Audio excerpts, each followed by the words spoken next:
నమస్తే మిత్రులారా, good morning. నేను శ్రీనివాస్ చౌహాన్, అడ్వకేట్. మిత్రులారా, ఏదైనా ఒక మన ఆస్తి ఒకరికి అగ్రిమెంట్ చేసి మరొకరికి అమ్మవచ్చా? సో కేసులోని విషయం ఏంటంటే, ఒక వ్యక్తి తన పేరు మీద ఉన్నటువంటి అగ్రికల్చర్ ల్యాండ్ని అమ్ముతానని చెప్పి మరొక వ్యక్తికి అగ్రిమెంట్ ఆఫ్ సేల్ చేశాడు.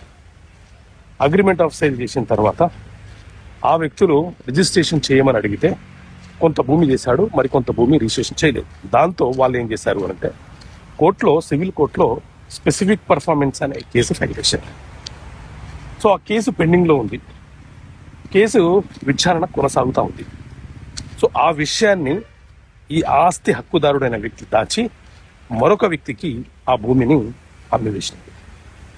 ఈ సందర్భంలో ఆ తర్వాత భూమి కొనుగోలు చేసిన వ్యక్తి హక్కుదారుడు అవుతాడా అంటే, కోర్టు పరిధిలో ఉన్నటువంటి కేసు విచారణ జరిగి న్యాయస్థానము తీర్పిచ్చిన క్రమంలో ఎవరైతే కేసు వేశారో వాళ్లకు కనుక అనుకూలంగా తీర్పు వస్తే ఈ డాక్యుమెంట్ని రద్దు చేయవచ్చు. ఎందుకంటే అప్పటికే న్యాయస్థాన పరిధిలో కేసు పెండింగ్లో ఉంది, విచారణ కొనసాగుతుంది.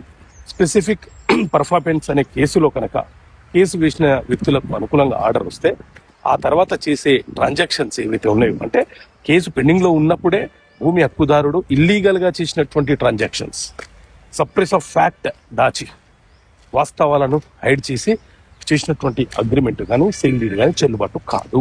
కాబట్టి భూమి కొనుగోలు చేసేటప్పుడు ఇది కోర్టు పరిధిలో ఉందా, ఏమైనా దీని మీద కేసులు ఉన్నాయా అని లీగల్ ఒపీనియన్ తీసుకోండి.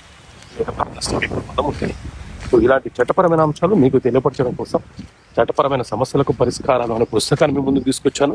ఈ బుక్ కావాలనుకుంటే ఇక్కడ కనిపిస్తున్న నెంబర్ కాల్ చేసి ఈ పుస్తకాన్ని మీరు పొందవచ్చు. ఓకే మిత్రులారా, థ్యాంక్ యూ.